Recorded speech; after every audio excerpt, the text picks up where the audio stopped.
শুভেচ্ছা শিক্ষার্থীরা, আজকে চলে এলাম নবম দশম শ্রেণীর রেখা কোণ ও ত্রিভুজ অধ্যায়ের বেসিক পার্ট 2 ক্লাসে। আজকের ক্লাসে আমরা আলোচনা করব বিভিন্ন প্রকারের কোণ নিয়ে।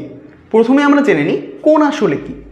একই সমতলে দুটি রশ্মির প্রান্তবিন্দু যদি একই হয় তাহলে তাকে আমরা কোণ বলতে পারবো। অর্থাৎ একই সমতলে থাকতে হবে এবং এদের প্রান্তবিন্দুগুলো একই থাকবে, সেটা হচ্ছে কোণ। এবার আমরা জেনে নিই বিভিন্ন ধরনের কোণ সম্পর্কে। প্রথমে আমরা আসবো সরল কোণ। সরল কোণ হতে হলে একটি প্রান্তবিন্দু তো অবশ্যই থাকতে হবে এবং প্রান্তবিন্দু থেকে বিপরীত দুই পাশে রশ্মিগুলো যাবে। অর্থাৎ এখানে একটি প্রান্তবিন্দু আছে, এর এই পাশে এবং এর এই পাশে, দুই পাশে আমাদের রশ্মি চলে গেল এবং এখানে যে কোণ উৎপন্ন হলো সেটা হচ্ছে 180 ডিগ্রি। অর্থাৎ এখানে আমরা জানতে পাচ্ছি সরল কোণের থিটা সমান 180 ডিগ্রি হতে হবে। এবার আমরা আসবো সন্নিহিত কোণ। সন্নিহিত কোণ কি? যে কোনো এক ধরনের কোণ, যে কোনো একটা কোণ, সে কোণকে যদি আমরা দুই ভাগে ভাগ করি, সমান দুই ভাগে অথবা অসমান দুই ভাগে যদি ভাগ করা হয় তাহলে যে দুটো কোণ উৎপন্ন হবে সে কোণ পরস্পর একে অপরের সন্নিহিত। অর্থাৎ এখানে যে কোণ উৎপন্ন করা হলো, এই কোণটাকে যদি দুই ভাগে ভাগ করা হয়, এখানে একটা থিটা, এখানে একটা থিটা ড্যাশ, তাহলে এই থিটা পরস্পর সন্নিহিত। আমরা দেখি লম্ব এবং সমকোণ, এই অংশটা কি? লম্ব এবং সমকোণ এই বিষয়টা হচ্ছে একটি সরল কোণকে যদি সমান দুই ভাগে সন্নিহিত করা হয়, আমরা সন্নিহিত তো দেখলাম, সমান দুই ভাগে সন্নিহিত। অর্থাৎ এই যে সরল কোণটা, এই যে সরল কোণ, এই সরল কোণে সমান দুই ভাগে যদি সন্নিহিত করা হয়, অর্থাৎ 90 ডিগ্রি এবং 90 ডিগ্রি সমান দুই ভাগে সন্নিহিত করা হলো, তাহলে এরা পরস্পর একে অপরের লম্ব হিসেবে আছে। তাহলে দেখো লম্ব বা এই জায়গায় সমকোণ, সমান কোণ, একটা 180 ডিগ্রি এর সমান দুটি কোণ সন্নিহিত, তাহলে এটাকে আমরা 90 ডিগ্রি দুই ভাগে ভাগ করছি, এটা হচ্ছে লম্ব বা সমকোণ। এবার আমরা খেয়াল করি সূক্ষ্মকোণ। সূক্ষ্মকোণ মানে মনে রাখতে হবে ছোট কোণ, সেটা কিসের ছোট?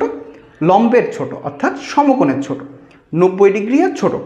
অর্থাৎ এখানে যে 90 ডিগ্রি কোণ আছে, এই যে 90 ডিগ্রি কোণ, এই 90 ডিগ্রি এর ছোট যে কোণটা হবে সেটা হতে পারে 15 ডিগ্রি, হতে পারে 45 ডিগ্রি, হতে পারে 30 ডিগ্রি, ঠিক আছে? এবার আসছে স্থূলকোণ। স্থূলকোণ মানে তো বড় কোণ বলছে। কত বড় কোণ? 90 ডিগ্রি থেকে বড় এবং 180 ডিগ্রি থেকে ছোট। আমরা এখানে একটু উল্লেখ করে দিই, সূক্ষ্মকোণ মানে হচ্ছে থিটা হবে 90 ডিগ্রি এর থেকে ছোট কোণ। স্থূলকোণ হলে কি হবে? থিটা হবে 90 থেকে বড়, 180 ডিগ্রি থেকে ছোট। অর্থাৎ আমরা এখানে লিখে দিই 90 থেকে বড় এবং 180 ডিগ্রি থেকে ছোট। অর্থাৎ আমরা যদি এই হিসাব করি 90 আর এই পাশে হচ্ছে 180, এই পাশে হচ্ছে 270, এই জায়গা 360 ডিগ্রি। তাহলে আমরা একটু হিসাব করি, এখানে যেই স্থূলকোণ হবে 90 ডিগ্রি থেকে বড় এবং 180 ডিগ্রি থেকে ছোট, অর্থাৎ এখানে যে কোণ উৎপন্ন হচ্ছে এটাই হচ্ছে স্থূলকোণ। এই জায়গাতে থিটা, এই থিটাটা হচ্ছে স্থূলকোণের থিটা, 180 ডিগ্রি থেকে ছোট, 90 ডিগ্রি থেকে বড়। এবার আমরা আসবো প্রবৃদ্ধ কোণ। প্রবৃদ্ধ কোণ মানে হচ্ছে এই যে স্থূলকোণ দেয়া আছে, স্থূলকোণের চেয়েতেও বড়। অর্থাৎ সেটা অবশ্যই কি হবে? এইটা এখানে আছে 180 ডিগ্রি, 180 ডিগ্রি থেকে বড় হবে এবং 360 ডিগ্রি থেকে ছোট হবে। এখানে উল্লেখ করে দিই 180 ডিগ্রি থেকে বড় এবং 360 ডিগ্রি থেকে ছোট। এখানে এই কোণটাও আমরা বলতে পারি অথবা এই কোণটাও আমরা হিসাব করতে পারি।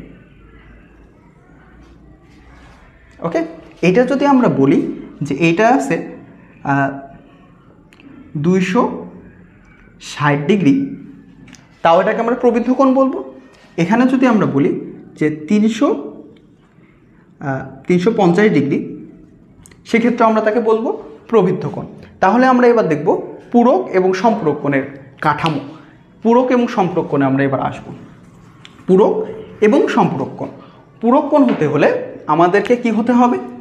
90 ডিগ্রিকে অর্ধেক করতে হবে। আগে আমরা জেনে রাখি এই পূরক এবং সম্পূরক কোণ এটা কিন্তু সন্নিহিত কোণের অংশ। অর্থাৎ সন্নিহিত কোণ মানে কি, কোনো একটা কোণকে আমরা দুই ভাগে ভাগ করছি, তার পরস্পর সন্নিহিত কোণ। পূরক কোণ মানে হচ্ছে 90 ডিগ্রিকে 90 ডিগ্রিকে দুই ভাগে ভাগ করা হলো, সমানও হতে পারে অসমানও হতে পারে, এরা পরস্পর পূরক কোণ। আর সম্পূরক কোণ হতে গেলে আমাদের 180 ডিগ্রিকে দুই ভাগে ভাগ হতে হবে, এইটা এইটা, থেটা থেটা ড্যাশ। তাহলে এটা হচ্ছে সম্পূরক কোণ। পূরক এবং সম্পূরক কোণের কনসেপ্ট আমাদের ক্লিয়ার। এবার আমাদের দেখতে হবে বিপ্রতীপ কোণ। বিপ্রতীপ কোণ কি, আমরা একটু এটা মুছে দিই। বিপ্রতীপ কোণ মানে দুটি রশ্মি পরস্পর যদি আড়াআড়িভাবে ছেদ করে, আড়াআড়িভাবে এই আড়াআড়িভাবে ছেদ করলো, একটি প্রান্তবিন্দুতে আছে, এদের পরস্পর বিপরীত যে কোণ, দুটো কোণ, এরা পরস্পর সমান হবে এবং এদেরকে বিপ্রতীপ বলা হবে। অর্থাৎ এখানে যে থেটা, এখানকার যে থেটা সমান। আবার এখানকার যে থেটা ড্যাশ সমান হবে। অর্থাৎ আড়াআড়ি দুটি রশ্মি মিলিত হবে এদের একটি প্রান্তবিন্দুতে। এবার এদের বিপরীত যে দুটো কোণ থাকবে তারা পরস্পর বিপ্রতীপ হবে। বিপ্রতীপ কোণগুলো পরস্পর সমান হয়। এবার আমরা হিসাব করি সব বিষয়গুলো কিভাবে উল্লেখ করা হয়েছে। সরল কোণ মানে সেটা 180 ডিগ্রি হতে হবে। সন্নিহিত কোণ মানে যে কোনো কোণকে দুই ভাগে ভাগ করা হবে। লম্ব মানে কি 180 ডিগ্রি, অর্থাৎ এই সরল কোণকে আমরা যদি সমান দুই ভাগে সন্নিহিত করি তাহলে সেটা হচ্ছে সমকোণ অর্থাৎ লম্ব। সূক্ষ্মকোণ মানে হচ্ছে 90 ডিগ্রি থেকে ছোটো, স্থূলকোণ মানে 90 ডিগ্রি থেকে বড়, 180 ডিগ্রি থেকে ছোটো। প্রভৃত কোণ মানে 180 ডিগ্রি থেকে বড়, 360 ডিগ্রি থেকে ছোটো। পূরক কোণ মানে 90 ডিগ্রিকে যদি ভাগ করা হয় দুই ভাগে, সেখানে পরস্পর দুটি কোণ পূরক কোণ। সম্পূরক কোণ মানে কি 180 ডিগ্রিকে যদি ভাগ করা হয় পরস্পর দুটো হবে সম্পূরক কোণ। বিপরীত কোণ মানে আড়াআড়িভাবে একটি প্রান্তবিন্দুতে মিলিত হবে, বিপরীত দুটি কোণ পরস্পর বিপ্রতীপ হবে, বিপ্রতীপ কোণ দুটি পরস্পর সমান হয়। আজকের আলোচনা এই পর্যন্তই। নেক্সট ক্লাস পেতে সাথে থেকো। ধন্যবাদ।